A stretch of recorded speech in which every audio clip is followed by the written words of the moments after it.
Welcome, future doctors, to another episode of the Future Minority Doctor podcast with Dr. Sulma and Marina, where we bring you conversations to empower and inspire you to contribute to your community and the world by becoming a doctor. Welcome back, future doctors. As always, thank you for taking the time to listen to this podcast. We really try to do our best to come up with topics that are helpful for you. But if you ever feel like you have a topic that we haven't talked about yet and that you're interested in learning more about, please let us know. You can reach out to us via our website or via social media. We love hearing from you. Occasionally we get comments thanking us for an episode or asking for some advice, and we just love interacting with you. We love to know that people are listening and that our stories, our experiences, our interviews, our advice is being heard, because we really wish we had had this when we were at your stage in the medical journey. And we're just really here to help and be a support for all of you so that you can become doctors one day. So today we'll be discussing a topic that might seem a bit strange to be discussing on our podcast, because we created this podcast to inspire and empower you to become a doctor. And as incredible as we think it is to be a doctor, as much as we want to motivate you to follow your own path to medical school, we also want to make sure that you understand what the journey entails. We want you to go in with, as they say, eyes wide open. We want you to understand the great and the not so great parts and everything in between about being a doctor in today's world. And I feel like we wouldn't be doing that if we didn't take a few moments to discuss the reality of what's called physician burnout, because we have both experienced it at one point or another. We have both felt exhausted at some points in our education, in our training, and in our day-to-day work as doctors. We have both had moments where we ask ourselves, am I really making a difference? We have both complained about some parts of our jobs, especially the hours and hours spent finishing charts long after the patients and the medical assistants and the receptionists have gone home for the day. And there was even one point in my career when I asked myself, why did I do this? Why did I sacrifice a whole decade of my life to become a doctor if I'm not happy? And I'll talk more about that in a little while. And one problem that we see that actually contributes to burnout is people not talking about it, not being honest about their experiences. In fact, not talking about any issue that's a problem just tends to make it worse. Suppression just tends to feed into the problem. So we're going to talk about it as honestly and as openly as we can on today's episode. Also, I think it's a topic that might come up during medical school interviews. I've actually seen a couple of mini medical interview prompts and some other things that can pop up in interviews related to burnout and the challenges of being a physician. Think about it. If you got asked on an interview something like, what are the challenges of being a physician? Or what would you do if you started to experience burnout as a physician? How would you respond?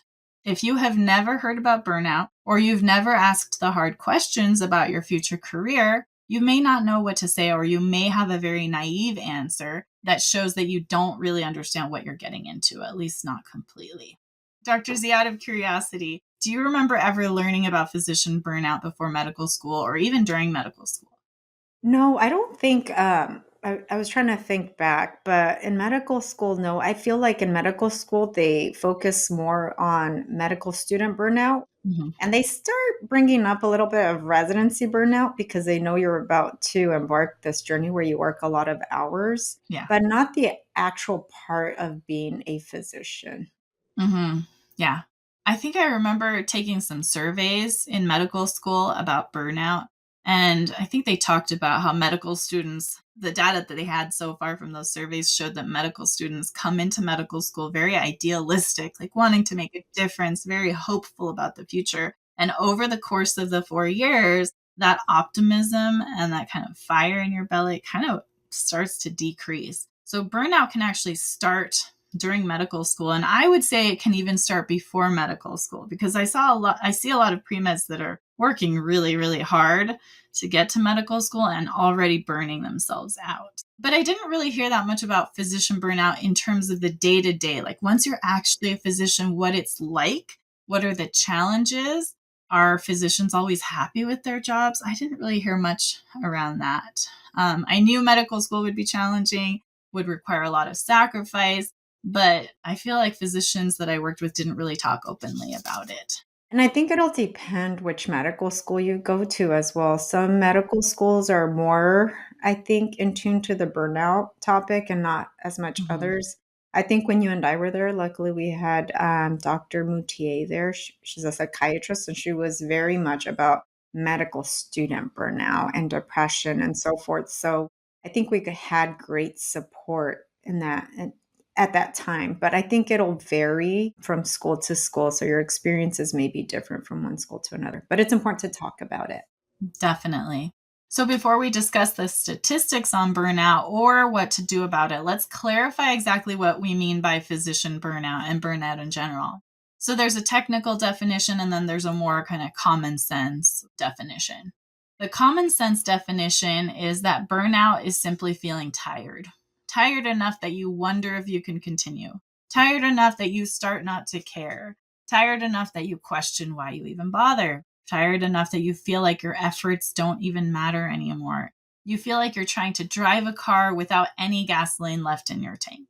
Then there's the more technical definition, which the American Medical Association describes like this: burnout is a long term stress reaction that can include any of the following: emotional exhaustion, depersonalization. In other words, having less empathy or having negative attitudes toward other people, like your patients or the people you work with. Feelings of decreased personal achievement, like feeling you're just not making a difference. Dr. Z, let's be honest with our audience, as we always are, and go through these burnout criteria questions for ourselves. So I'll start with you and then I'll answer as well. Have you ever felt emotionally exhausted? Oh yeah. I feel like I think in all areas, right? When we were in college, when we were in medical school, residency, very much so. Just because we're also sleep deprived. But I think even as a practicing physician, I've had my moments too. Mm-hmm. Yeah, me too. Me too. Medical school, it's exhausting. You're just studying and studying and studying, and then getting to the hospital sometimes at 5 in the morning and working really long shifts. And not only when you're in your third and fourth year, you're doing those long clinical shifts, and then you're having to go home and study as well. And in residency, that's the same thing. In residency, you're working even more than in medical school. Sometimes you're working those 80-hour work weeks, which used to be more, but thankfully they put some limitations on that. So yeah, I felt physically and emotionally exhausted at times. And even sometimes when I was out in practice, when I first started working as a pediatrician and I had my Monday through Friday 8 to 5 job, I was in heaven. Like I was like, compared to residency, this is amazing. I have evenings, I have weekends, life couldn't be better. But then after about a year, I started to feel tired too, because Monday through Friday, 8 to 5, it's not like you can clock out at 5 o'clock and you're done, right? For doctors, there's a lot of work that you have to do during lunch, that you have to do after work. You have to finish following up on emails and lab results and referrals, and you have to close all your notes for the day. And it's just a lot. So it can get exhausting. And I definitely have felt that. I think too, like as physicians or even medical students, because we're doing so much like on the go, go, go, go, we learn to set our emotions aside. And when you do that, you get to a point because you're just like, why bother? I got to keep going. I can't deal with emotions. I think that builds up over time, you get emotionally exhausted. I remember in medical school, I was in a pediatric surgery rotation, and it's like you're just one patient after the other, right? And I remember this patient specifically. It was a little kid, and we were there to take out a tumor to see if it was malignant. The surgeon did, and then sent it. He gets the call like 30 minutes later that it is, right? And then he says, I'm going to go talk to the family. Do you want to go with me? And I said, sure, I'll go with you. And we go into this little conference room. And then I remember as he's saying it, the mom literally falls apart to the ground because it was malignant. And I'm there, like at this point, I'm doing surgery, so I'm so tired. But I'm there and I'm just like, this is so hard because I think for a minute, I hadn't really put much attention to my emotions. And I Mm-hmm. remember we went back to the next patient into the OR and I was just really quiet. help assisting the surgeon. And then he stops and he looks at me and he says, "It's weird, right? What we just went through, and then we just go on to the next patient." And I said, "That family's life has changed forever." So also that builds up will also create emotional exhaustion as well. Absolutely. Yeah. I'm glad you bring that up because I think one of the things that really contributes to emotional exhaustion is just the pace of medicine nowadays. In most offices, you have 15 to 20 minutes per patient, if that, sometimes less. And so if you think about seeing 20 to 30 patients in one day and dealing with the problems and the emotions of every single patient, and you're having to be present with them, having to show compassion, you're having to like show empathy for each of those 20 to 30 people, that alone is emotionally exhausting. It's draining. And I feel like I pick up on people's energy very easily. I think we both do. And that's part of what makes us great physicians, but it also can be very draining. And so we have to make sure that we have things that we do in our lives to recharge that energy after we're drained. And sometimes when you're working like Monday through Friday, just back to back these days, it can get hard to have enough time to recharge between. Okay, next question. Have you ever felt like your empathy or compassion for people is running low? Yes, I think I probably in medical school I didn't have that. I think it came in residency, especially by your second or especially your third year.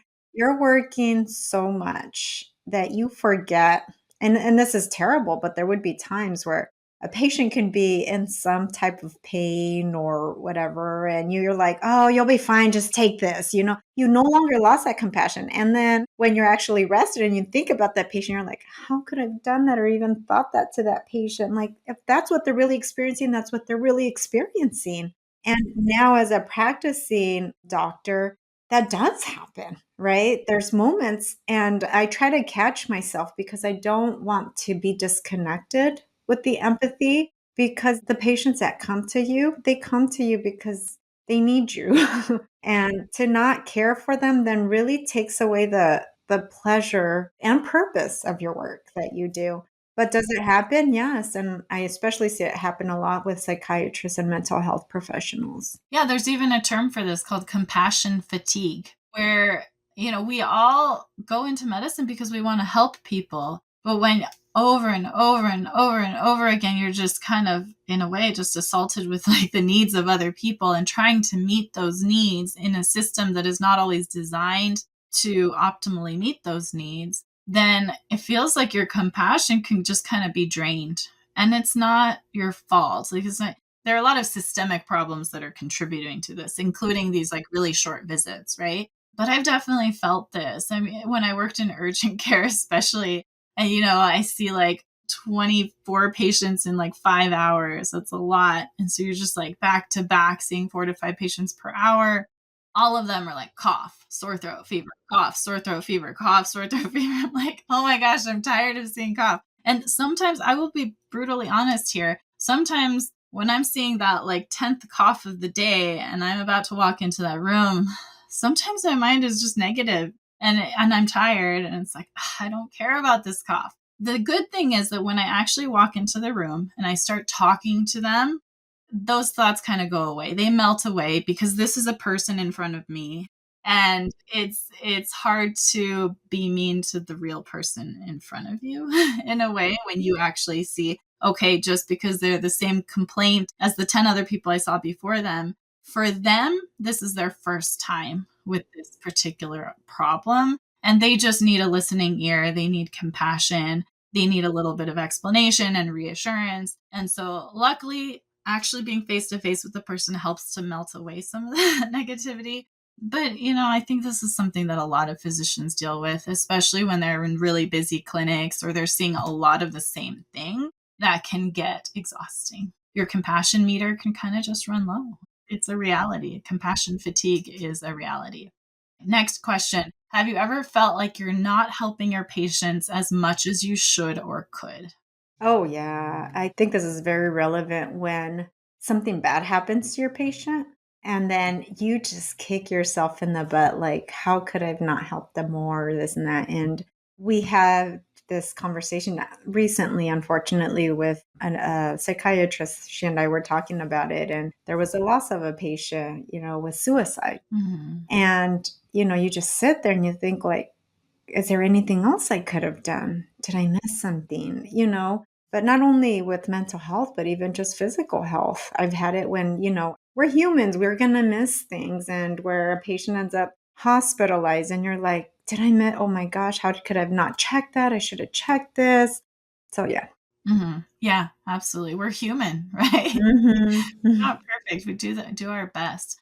Yeah, I've definitely felt this too. And I think especially when I've worked in clinics where I have very limited amount of time with patients. I at the federally qualified health center, at the community health center where I worked in San Diego, that was one of the reasons I really started to feel burned out at that job. Was I loved the patients I was working with. It was this low income patients, a lot of Spanish speaking patients. They were patients that were like my family growing up. And so my heart was really into serving that community. But the clinic, the way that the clinic operated, I only had 15 minutes per patient. And that's in an ideal circumstance if everybody arrives on time, if everybody gets checked in smoothly, if nobody has insurance issues or whatever. But the reality was that you actually ended up with somewhere between 5 and 15 minutes per patient because sometimes people were late. Sometimes one person took a lot longer. And so sometimes you would have like 4 people waiting for you in 4 different rooms all at the same time.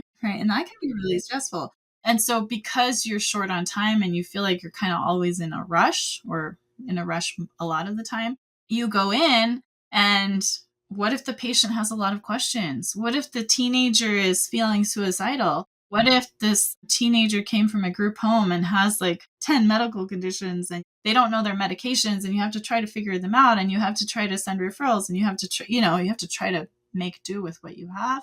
Or just other really complex, especially psychological challenges, kids that are experiencing anxiety, depression, have lost a loved one, are dealing with a complex medical condition. Some of those things, it's really hard to feel like you're doing a good job in 10 to 15 minutes. It's really hard to feel like you can address all of their questions, all of their concerns in a satisfactory way in 15 minutes. Plus, do all of the physical and reviewing their labs and do all that other stuff that you're supposed to do as well. So, yes, I definitely felt because of time limitations that I often could not do the type of good job that I wanted to do. So that's a big reality in medicine. And then so just talking about burnout in general, Dr. Z, is there a moment during your education, training, or career where you felt especially burned out? Yeah, residency. And I can specifically remember a moment in residency. You get about 1 day off a week, and that's it, guys. So that day is like gold to you. And I remember I was in the apartment with my husband, and then it was my day off. And then my phone rings around 7 or 8 at night saying that, I was a backup call person that I needed to go in because somebody's child was sick. And I hung up and I cried so hard. And I remember telling my husband, I can't do this anymore. Like, this is my 1 day. I'm exhausted. I don't have a life anymore. I don't feel like I have it in me. And I just cried and cried and cried. I remember that like so vividly still because it was so hard just how burnt out I was at that moment where I knew like, am I going to be able, once I get back from the hospital, to get up to go back to that hospital again because I'm done. Yeah. Yeah, absolutely. Oh gosh. I remember crying in residency too.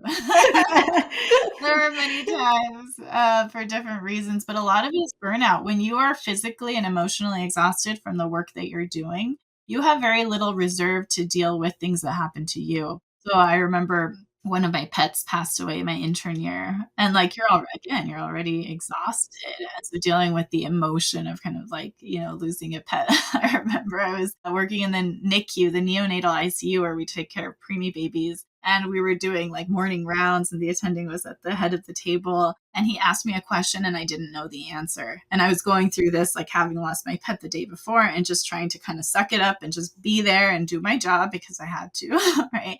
And I didn't know the answer. So I said, I don't know. And he kept looking at me and he's saying, well, just guess. And I got really frustrated. I was like, I don't know. And I just like broke down into tears like, in the middle of rounds. And it was really embarrassing. And I like left the room because I just needed a moment. And afterwards, he was like, are you okay? And like my resident came to me and talked. But it was hard because you're in that environment where you barely have enough time to like take care of your like physical needs and you're not getting enough sleep. And then if anything happens, like with your friends, with your family, with your personal health, with anything that stretches you even further, it can be really hard to deal with that.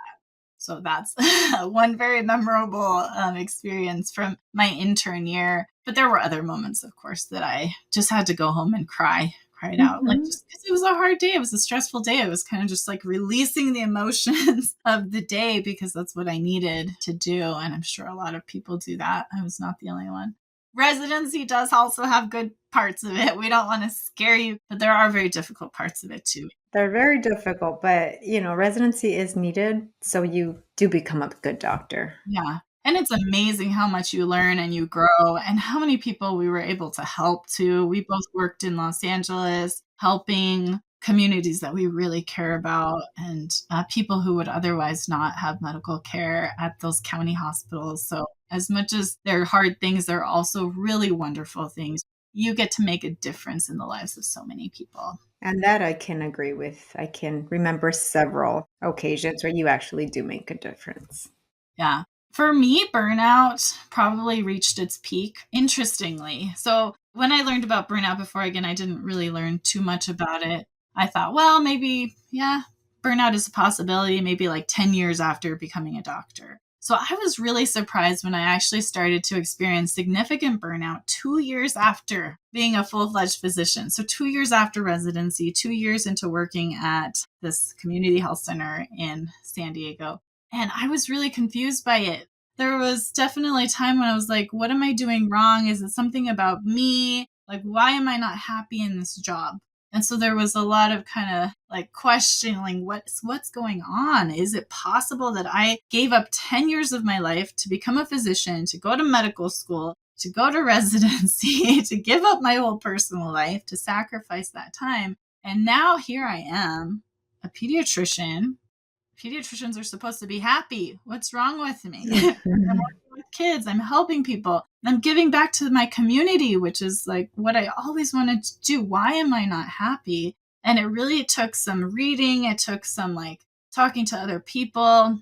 It even took like hiring a burnout coach to really try to figure out what was going on. And then I started reading about this whole literature of burnout and realizing that I was not alone, that there were many, many physicians in this country who were experiencing exactly what I was experiencing, but we didn't always talk about it. But I started to read a lot of like, psychology books and some of the burnout literature papers that had been published and starting to understand why I was feeling burnt out. And the big components for me were just feeling rushed all the time, feeling like I couldn't really give all of myself and I couldn't always help people in the way that I had been trained to help people.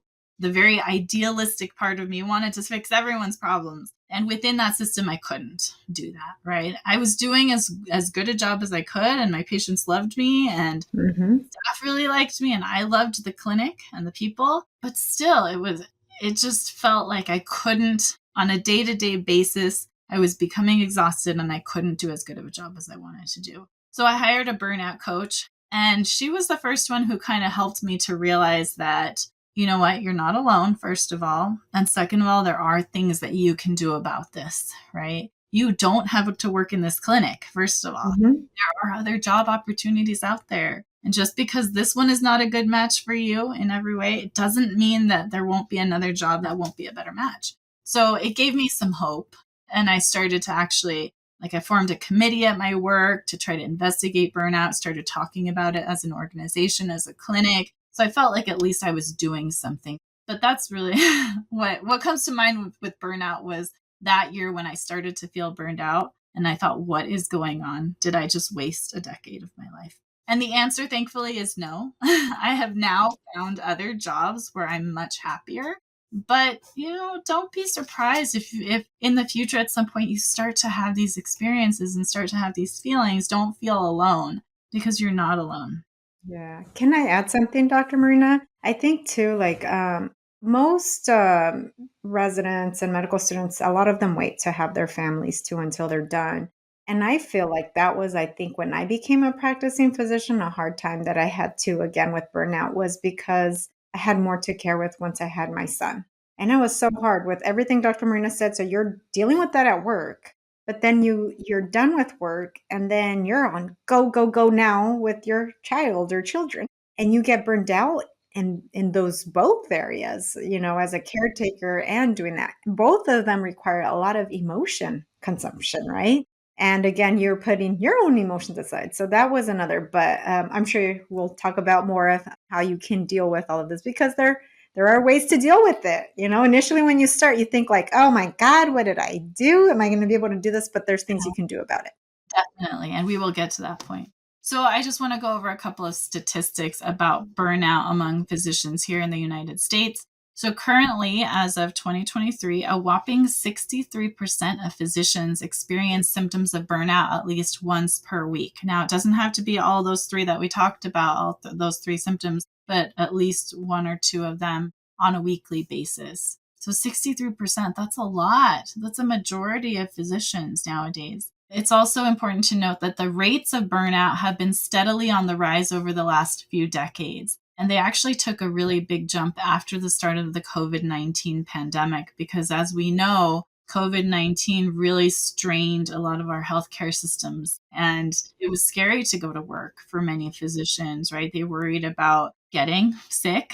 They worried about bringing sickness home to their family and all of that. Also, lots of people quit. Nurses and physicians started to quit during COVID. Anyone that was near retirement, some of them retired early. And so that left the people who were remaining with more work to do. And that contributed even more to burnout as well. Another fact is that physician burnout causes some physicians to cut down to part-time work, to retire early, or even to change jobs. We know personally physicians who have become so burned out that they just changed careers, that they started working for a pharmaceutical company, or they started doing coaching, or they started doing other things. It's not a majority of people, but this can happen if burnout gets bad enough.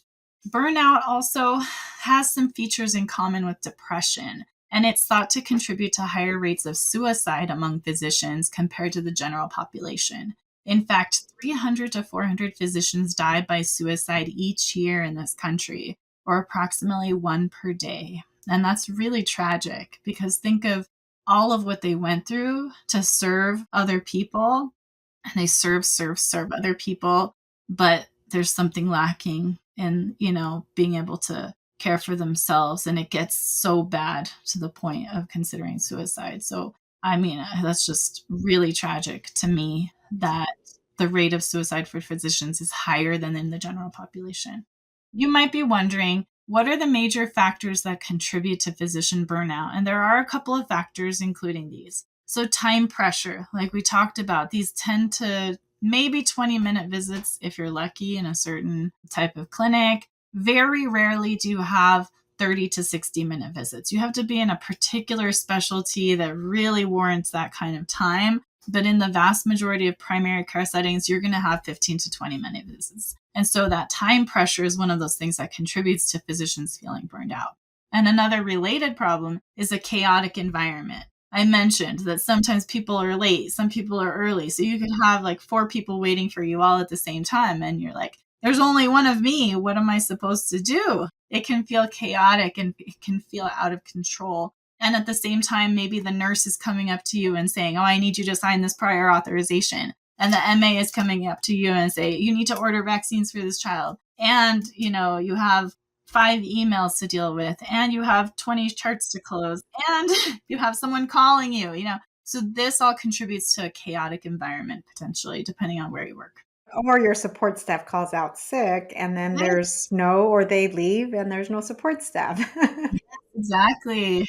Exactly. Yeah. There's also a lack of control. So physicians nowadays, the majority of physicians are employed physicians, meaning that they are working for a clinic or a large medical system. So they don't have very much control over their schedule, right? Their employer, the company determines you are supposed to see this many patients per day. We are going to schedule them for you. Your responsibility is just to see them. You're their doctor. We tell you what to do. You don't really have much say over how much time you get with patients or what patients you see or your schedule even. You just have to show up and, fulfill your contract for that employer. So there can be that lack of control. There's also what's called the Electronic Medical Record System, or EMR, also called the Electronic Health Record, or EHR. So this is basically the system that we use to look up labs, to order tests, to write our notes, to look up notes from other specialists or ER visits. It's that whole electronic system that we are using day to day as physicians. And as wonderful as technology is, the EMR has many great things about it. It has also added extra burdens to our work. Back in the day, I remember even in medical school, I shadowed a doctor who still had paper charts. And it was just like, check, check, check, things are normal, a few little lines of text, and his chart was done. And it took like all of 1 minute, maybe 2 minutes. If it was a really complex patient, maybe 3 minutes, right? Nowadays, because of the EMR, we feel like we have to create these really elaborate long notes, and we're afraid of getting sued. So we have to make sure we document everything.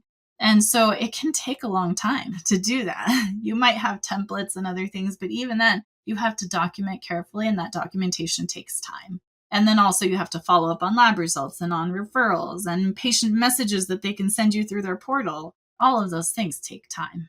And then last of all, the other big contributor to burnout is family responsibilities. Dr. Z mentioned trying to raise her first child when she was out of residency, and how she was working long days and then going home and having to tend to the needs of that child. That also contributes. And it doesn't just have to be childcare. It can be, if you're getting married, if you're entering a serious relationship, if your parents are sick, if your children have special needs, any of that can add to the pressure of being a physician. Yeah, that in that first year too, when you have a child, the schedule that Dr. Marina just talked about, women, we're breastfeeding our children, right? So we have to try to cut out time in that busy work schedule to pump.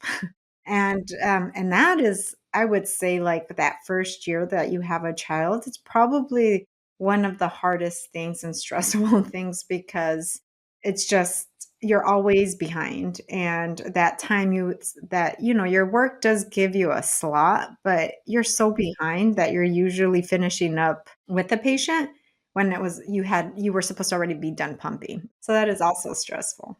It's true. Absolutely. So we mentioned time pressure, chaotic environment, lack of control, electronic medical records, and family responsibilities. I want to point out that 4 out of those 5 that we just mentioned are actually factors that are out of our control. They're features of our current healthcare system. So we as physicians don't have a lot of control over them, which is why I think burnout is actually increasing, and it's at an all-time high, because it's not a problem with us as doctors. It's not that we're weak or that we don't have enough resilience. It's that the current healthcare system has created factors that feel overwhelming to even the strongest and most capable people, like these short visits, these medical records that take way too much time to complete, etc.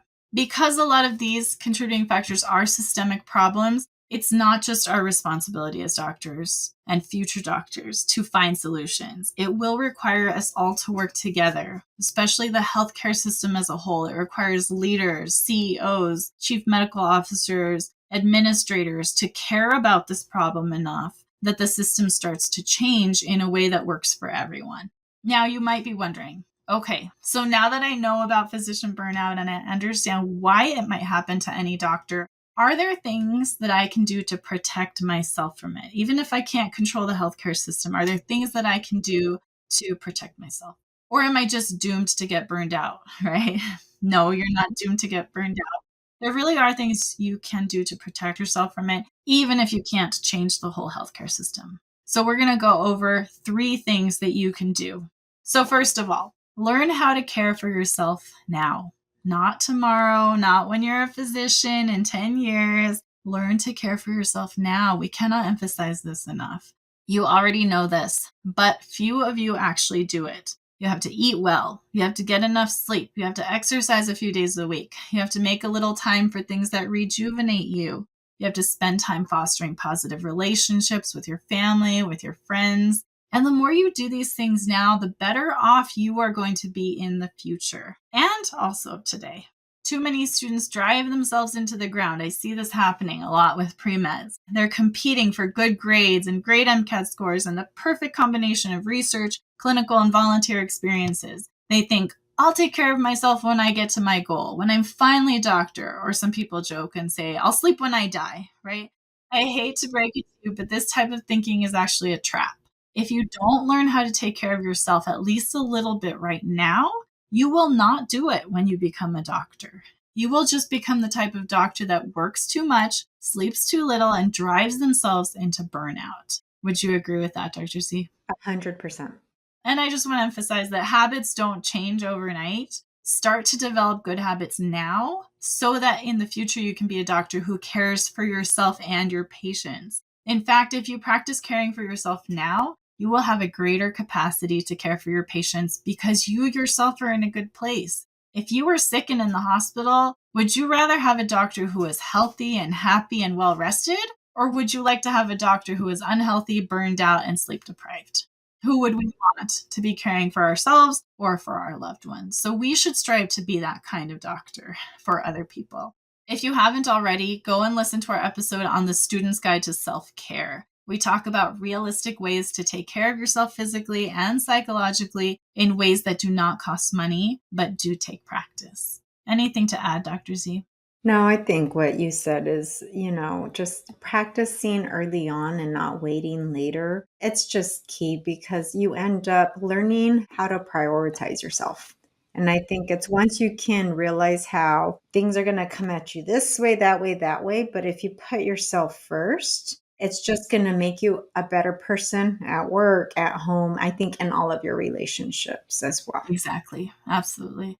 Yeah, like they say on the airplanes, put your own mask on first before you attempt to help other people.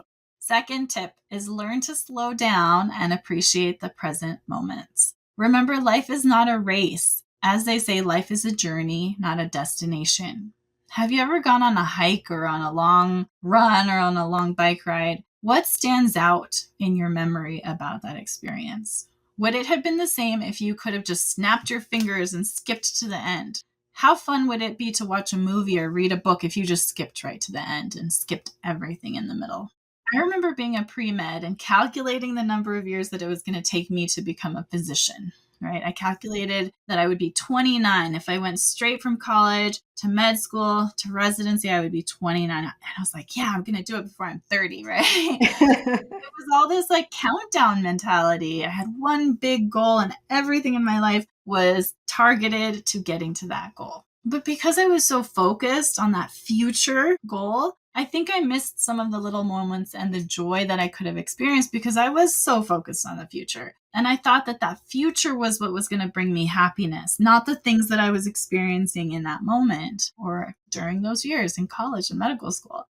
So this focus on the future instead of on the day-to-day moments contributed to me actually being depressed. Whenever I had to study for a test, it wasn't just about learning something and enjoying the fascination of learning something. It became about earning a good enough grade in order to get into medical school, in order to become a doctor, in order to be happy one day in the future. It became a reason to worry and to stress and imagine how horrible things would be if I didn't do well on the test.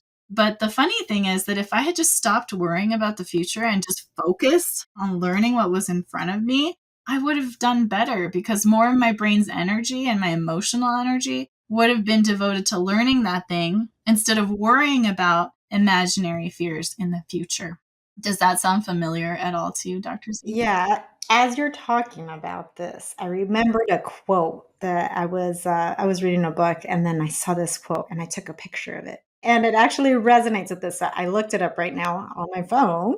It's from a Chinese philosopher. It says, if you are depressed, you are living in the past. If you are anxious, you are living in the future. If you are at peace, you are living in the present. And it's everything you said in a nutshell. So true. I wish I'd known this stuff like 20 years ago. Mindfulness is luckily becoming a bigger thing in society. It's becoming more popularized. This really is about mindfulness. It's about living in the present and it's just kind of surrendering to the reality of now. When we fight reality, we end up miserable and we usually lose. When we just accept the reality that is in front of us and just do the best we can with it, try to control the things we do have control of and let go of everything else, that's where we find peace. That's where we find contentment. That's where we are able to let go of worry, because we're not fighting reality. When you fight reality, you lose most of the time. So that really helped me. We also have an episode on mindfulness. So if you haven't listened to that one, go ahead and feel free to go back and listen to it. Tip number 3, recognize that you have more power than you realize. When I kind of felt miserable and trapped in my job several years ago, like I talked about, one of the things that contributed to my burnout was actually believing that I was trapped. I felt like, well, if I'm not happy in this job, I'm not going to be able to be happy in any other job. And my burnout coach was the one that told me that's ridiculous, right? There's so many opportunities out there and you can go find something that's a better fit. But it took bravery on my part to accept that and to be able to go out and change jobs, look for other jobs. And eventually I did. I ended up working in a different job where I worked less hours, but I was still able to make about the same amount of money. And I had more flexibility and more time to do other things. And then actually after that, a few years ago, I ended up starting my own practice where I have even more freedom and even more flexibility and the ability to practice medicine in a way that really brings me joy and that helps people in a way that I was not able to help people in other practice settings. So I had more power than I realized, and you have more power than you realize too. Whether you're in your pre-med years or in medical school, residency, or practicing physician, you will have more power than you realize. Did you ever feel powerless in your education or work life, Dr. Z? Oh, for sure. And education, again, I think it was just the system, and the system makes you feel powerless, right? And then when you finish residency and you get your first job, since you don't know any better, you just feel that that's just the way it's supposed to be and you suck it up. Like, this is it. It can definitely make you feel powerless. Okay. So when you're a pre-med, you may not feel like you have a lot of power or options, but you actually have more than you realize. Making small changes in your attitude and your commitments will help to protect yourself from burnout during your college years and into your future career. So let's go over a few ways in which you have more power than you realize. So first of all, you don't have to rush to finish all of your pre-med requirements. You can space them out and take them at a pace that works for you. In fact, trying to overload your plate often backfires. You may end up, putting too many classes on your plate and work and extracurriculars and trying to do too much at once. Your grades might suffer. You may end up exhausted. You may end up miserable because you just have too much to do. So think about that, right? You don't have to rush. This is not a race. Second of all, don't overcommit. If you find yourself feeling exhausted, take a look at everything that you think you have to do and ask yourself what is actually necessary. And is there anything that you can take off your plate? It's okay to say no to things, and it's okay to set boundaries to protect your time and your well-being. If you have to work to support yourself while you're in school, take a lighter course load. Choose extracurricular activities that are a reasonable time commitment or that you're really passionate about, not just kind of meh, right? You may take longer to accumulate the experiences that you need in order to apply to medical school, but that's okay. Again, I'm going to say this over and over again. This is not a race. Take the time, learn to enjoy life and enjoy the experiences that you're having now, because you also never know. Any of us could die tomorrow. We want to make sure that the time that we're spending now is well spent. It's not just in pursuit of a goal 10 years from now or 20 years from now or 50 years from now that may not ever happen. Because again, we never know what life will bring. It's okay to have goals. Obviously, we had goals. We encourage you to have goals. But if you are only living for the future, you're not living a wonderful life. You have to be living for the now and for the future. Okay, another point is you don't have to get all A's. This is a big pre-med myth. You can get into medical school with some B's and even some C's. Obviously, the less the better, but don't despair if you struggle in a few classes. We struggled in a few classes, and we are where we are today. Don't be afraid to take a class again if you need to. I actually got a D and an F that I've talked about before, and I retook those classes. Don't give up if you don't have a perfect GPA, is my point. Grades are not the only thing that matters. Do your best and focus on what you can control. Okay, 2 more points.